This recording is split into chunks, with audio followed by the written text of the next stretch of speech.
जी पुष्पेंद्र जी, एक दो सवाल लेते हैं और ये सेशन वहाँ पे एंड करते हैं। Yes sir. एक सवाल मैं पूछता हूँ, उसके बाद डॉक्टर अजीत पूछेंगे। जी। Uh, अब क्योंकि यहाँ we obviously have a lack of time, I request all the audience to please cooperate with us.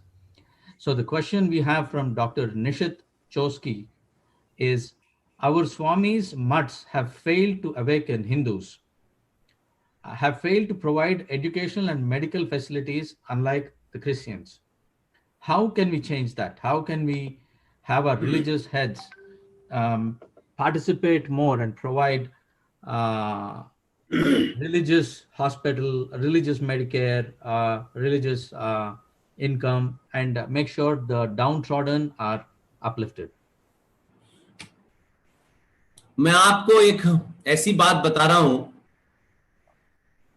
ये जो मंदिर है हमारे देश में, इन मंदिरों की स्थापना साइंटिफिक है। और आपने देखा होगा कि हम जगह जगह कहते हैं कि फला माता का मंदिर है। ये बात में राजलक्ष्मी जी, आप जरा सा मेरी बात पे ध्यान दें। ये माता के मंदिर क्या होते थे? आप सब लोग मेरी एज से ज्यादा भी होंगे, कुछ मेरे बराबर भी होंगे। हमारे देश में चेचक का प्रकोप प्रकोप बहुत हुआ करता था। तो कभी घरों में ये नहीं कहते थे कि चेचक निकल आई है, कहते थे माता निकल आई है। ये बड़ी माता है, ये छोटी माता है। और ये मंदिर हुआ करते थे माता के। मेरी स्टडी ये कहती है कि ये माता के मंदिर जो जगह जगह बने होते थे, इसके अंदर जो पुजारी होता था वो सिर्फ धर्म के भजन कीर्तन नहीं करता था, वो इस माता के इलाज करता था। और जब जब कोई जानता नहीं था, इसीलिए इन मंदिरों का नाम माता मंदिर पड़ा, और इसीलिए इस बीमारी का नाम माता बीमारी कहा गया। और लोग जाते थे और इलाज करा के आते थे। लेकिन आधुनिक युग के अंदर हमने मंदिरों को पैसा चढ़ाने और चढ़ावे के नाम पर, कौन सा मंदिर बड़ा है क्योंकि वहां करोड़ों का दान आता है तो वो मंदिर बड़ा है, कहां लाखों बड़े बड़े मंत्री और संतरी जाते हैं तो वो मंदिर बड़ा है। तो हमने मंदिरों का कॉमर्शलाइजेशन कर दिया, और सत्ताओं ने ऐसे कानून बना दिए कि मंदिर पे चढ़ने वाले चढ़ावे को 80% सरकार ले लेती है। तो ये भी एक अपने आप में एक कंट्राडिक्शन है, जिसकी लड़ाई हमारे दोस्त जय साईं दीपक लड़ रहे हैं, सुप्रीम कोर्ट में लड़ रहे हैं कि सरकार हिंदुओं के मंदिरों पर आने वाले भगवान को मिलने वाले दान को कैसे ले सकती है। और ये दान जब आप ले लेते हैं तो मंदिरों की जो जिम्मेदारी है कि वो शिक्षा के मंदिर खोले, वो डॉक्टर हॉस्पिटल खोले, वहां फ्री इलाज करने के लिए, तो वो कैसे करेगी? वो पैसा तो आप उसके चढ़ावे का ले लेते हैं। तो ना तो वो अपने कॉलेज खोल पाती है, ना वो सनातन की शिक्षा दे पाती है, ना शास्त्रों की। तो ये लड़ाई हम लड़ रहे हैं, और हमें पूरी उम्मीद है कि जो इस पे जो कोर्ट के अंदर जो सुनवाई है वो आखिरी चरण में पहुंच गई है। और मैं राजलक्ष्मी जी, अशोक भाई और आप तमाम सारे लोगों को पूरी जिम्मेदारी के साथ कह रहा हूं कि हमारी पूरी टीम दिन रात उस पर काम कर रही है।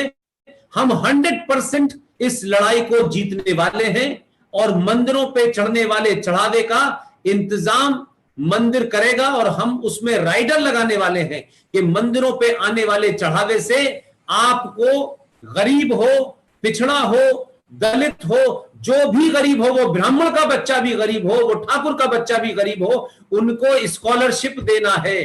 आपको ऐसे धर्मांध हॉस्पिटल खोलने हैं जहां सनातनी फ्री में इलाज कराए। तो ये तभी होगा जब ये हटेगा। लिहाजा मैं मानता हूं कि जिन मंदिरों का दुरुपयोग हो रहा है, उन मंदिरों के दुरुपयोग में, जैसे मैंने शुरू में कहा कि गेरुए वस्त्र का दुरुपयोग हो रहा है। ये साधु संत किस तरीके से पैसा इकट्ठा करते हैं, फिर अलग अलग राग लादने लगते हैं, सुविधाओं के हिसाब से इनका नैरेटिव बदल जाता है, ये मंत्रोच्चारण बदल देते हैं, ये रामायण के छंद भी बदल देते हैं, ये गीता को भी अपनी तरह से मिस इंटरप्रेट करते हैं। तो मंदिरों का दुरुपयोग भी बंद होगा। इसकी लड़ाई हम लड़ रहे हैं। और जो आपके प्रश्नकर्ता के मन में है कि किस तरीके से हम उनको एजुकेशन और हॉस्पिटल की जगह बनाए, बाकायदा एक पूरा एक मूवमेंट चल रहा है। 2 घंटे मंदिर के नाम, आप जाएं, उस मंदिर में बैठें, उस मंदिर में हफ्ते में एक दिन एक डॉक्टर बैठेगा, उस मंदिर के बाहर एक दिन मैथमेटिक्स का टीचर बैठेगा। तो जो आज के बच्चे हैं जो मंदिर जाना एक ऐसा समझते हैं, और एक पार्टी का अध्यक्ष है,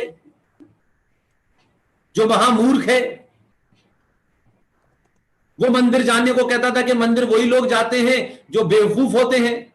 लेकिन मोदी ने ऐसी राजनीति की है कि वो बेचारा जनेऊ डाले मंदिर मंदिर घूम रहा है अब।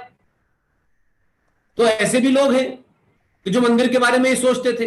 तो मंदिर में अब डॉक्टर भी बैठने लगा है, मंदिर में अब मैथमेटिशियन भी बैठने लगा है। इसलिए जो आधुनिक पीढ़ी के बच्चे हैं जो मंदिर जाने से हमेशा कतराते थे, आज वो जा रहे हैं, ये मूवमेंट शुरू हो गया है। लेकिन मैंने वही कहा कि हमारी लड़ाई जो छोटी भी होती है वो बड़ी इसलिए हो जाती है कि पहले से बने नैरेटिव को अशोक भाई हटाना, उसको मिटाना और फिर उसके बाद नई बात कहना, ये बड़ा मुश्किल काम होता है। जो सदियों से आपके जहन में चला गया है, नस्ल दर नस्ल चला गया है, उसको हटा करके नई बात कहना बड़ा मुश्किल काम होता है। हम अभी उस दौर से गुजर रहे हैं, लेकिन हमें खुशी है कि लोग इस बदले रूप को समझ रहे हैं और लोग इसको आगे भी बढ़ा रहे हैं। जी, थैंक यू। डॉक्टर अजीत। अभी मेरे पास भी बहुत सवाल आए हैं। जी जी। हम सभी प्रश्न पूछने का भी समय नहीं है, मैं उन प्रश्नकर्ताओं से क्षमा मांगता हूं। मगर एक सवाल है श्री रवि अडिगा महाशय की है। सवाल ये पूछते हैं कि हमारे सनातनी मौल्य जो है, जीवन मौल्य जो है, ये मौल्य हमारे समाज में, हमारे घरों में हम कैसे एनफोर्स कर सकते हैं, हम कैसे इनका प्रभाव बढ़ा सकते हैं हमारे घरों में, हमारे समाज में, हमारे दोस्तों के बीच? इनका ये सवाल है। देखिए, मुझे लगता है कि हम लोग जाने अनजाने में बहुत सारे सनातनी मूल्य को और सनातन को जी रहे हैं, लेकिन हमने उसके ऊपर आधुनिक युग और कॉमर्शियल और भौतिकतावाद का एक तरीके से उस पर लेयर चढ़ा दिया है। इसलिए उसका मूल तत्व जो है वो समाप्त कर तो हम सब कुछ रहे हैं, लेकिन मूल तत्व समाप्त हो गया है। जैसे मैं आपको बताऊं, सुबह सुबह सूरज की तरफ देख करके सूरज को प्रणाम करना सनातन का हिस्सा है। जल चढ़ाना सूरज को, आज भी हम जल चढ़ाते हैं, लेकिन हमें यह नहीं बताया गया कि यह जल चढ़ाते वक्त हाथ ऊपर होने चाहिए।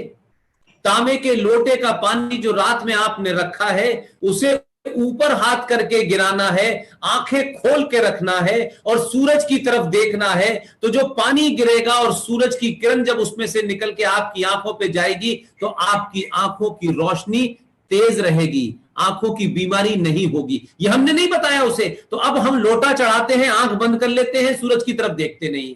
तो हम जब नदी में जाते हैं, इसीलिए नदी को भी हमने गंगा मां कहा है।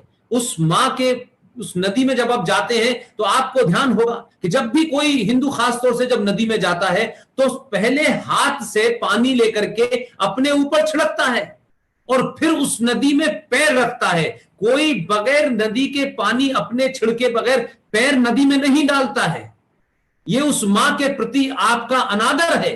तो वो हम उसकी पूजा इसलिए नहीं करते कि वहां पे कोई भगवान की मूर्ति उत्पन्न, हम पानी को इसलिए पूजते हैं कि जल ही जीवन है, जल के बिना जीवन मुमकिन नहीं है। इसलिए जब हम उसको मां कहते हैं, उसका मां का दर्जा इसलिए देते हैं कि वही जल जिस मां ने मुझे और आपको पैदा किया है, जितनी पवित्र वो मेरी मां है जो मेरे घर में है, उससे ज्यादा पवित्र इस नदी की मां को रखना है। क्योंकि अगर ये पवित्र रहेगी तभी जीवन चलेगा। हमारे यहां जो अंतिम संस्कार के बाद के सारे भी जितने तरीके हैं, आप देखिए, हम कहते हैं कि आज फला का निधन हो गया, उन्हें पंचतंत्र में विलीन कर दिया। ये 5 तत्व कौन है? यही तो सनातन है। लेकिन मैंने कहा कि हम जल्दबाजी में अपने बच्चों को साइंटिफिकली समझा नहीं पा रहे। हम कर सब रहे हैं अनकॉन्शियसली, लेकिन उसको संधि विच्छेद करके उसे साइंटिफिक तरीके से नहीं समझा पा रहे हैं। हमारे घर में छोटे छोटे देखिए तुलसी का पौधा लगा होता है। हम सब कहते हैं भाई तुलसी में पानी चढ़ा देना, लेकिन तुलसी में पानी इसलिए सब लोग चढ़ाना कि तुलसी का पौधा जीवित रहे। वो साइंटिफिक पौधा है, वो धार्मिक नहीं है। हमने हर चीज को सिंबल से जोड़ दिया, तो हमने सिंबल को पकड़ लिया और मूल को भूल गए हैं। हमारा संकट ये है। हम श्राद्ध करते हैं, वो भी एक हिस्सा है सनातन का। हम सब कुछ कर रहे हैं, लेकिन हमने साइंटिफिकली नहीं बताया है। इसलिए घरों में कोई नया आदर्श आपको स्थापित नहीं करना है। सिर्फ उन बातों को साइंटिफिकली समझाना है। लोग इन किताबों को खोज रहे हैं, इस पे विस्तार से हम लोग तैयार कर रहे हैं ताकि हम ये बता सके कि भाई हम सूरज को लोटा पानी क्यों चढ़ाते हैं, हम नदी की पूजा क्यों करते हैं, हम अग्नि की पूजा क्यों करते हैं, हम आकाश की पूजा क्यों करते हैं। ये तमाम सारी चीजें हम इसलिए सरल भाषा में बताना चाहते हैं कि एक आम बच्चे को पता चले कि ये है इसके पीछे साइंस। इसलिए हमें हमारे ऊपर राज करने वाले लोगों ने हमारे इन्हीं आदर्शों को, इन्हीं हमारे मूल्यों को तोड़ा, जिसकी वजह से हम टूट के कहीं और चले गए और आज हम एक ऐसी दौड़ में शामिल हो गए हैं जिसमें हमें कुछ नहीं मिल रहा है और एक तरीके से फ्रस्ट्रेशन है, गुस्सा है, नाराजगी है, कुंठा है, हताशा है, निराशा है। इसलिए सनातन को जीने वाला आदमी न तो हार सकता है न कभी हताश हो सकता है। ये सिर्फ छोटी छोटी बातें हैं जो बतानी है। हम कहते थे कि नहीं कहते थे कि किचन के अंदर जूते पहन के नहीं आ सकते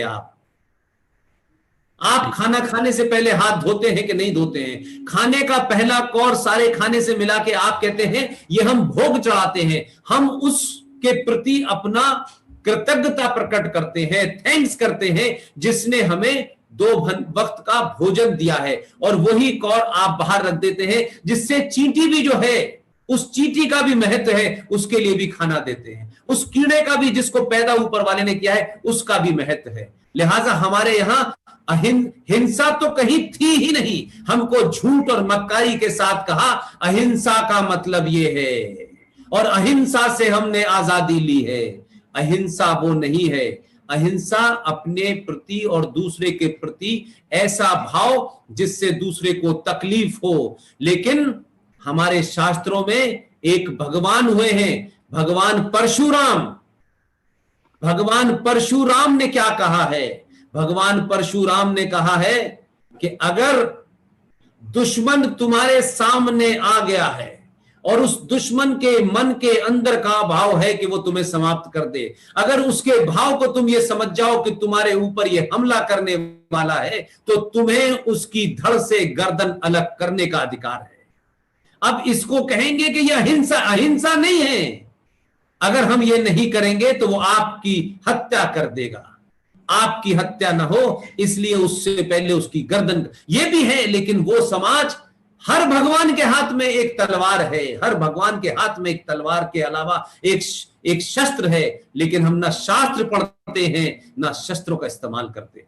लिहाजा मेरा मानना है कि आप जो बात कह रहे हैं वो बहुत महत्वपूर्ण है। हमारे बुजुर्गों की उसमें ज्यादा जिम्मेदारी थी, लेकिन हम अपने बुजुर्गों को बार बार कोसने से अच्छा है कि अगर हो सकता है किन्हीं कारणों से, किन्हीं दबाव में, सत्ता की वजह से उन्हें अपने सर्वाइवल के लिए इन मूल्यों को छोड़ना पड़ा हो, लेकिन आज आप आजाद हैं।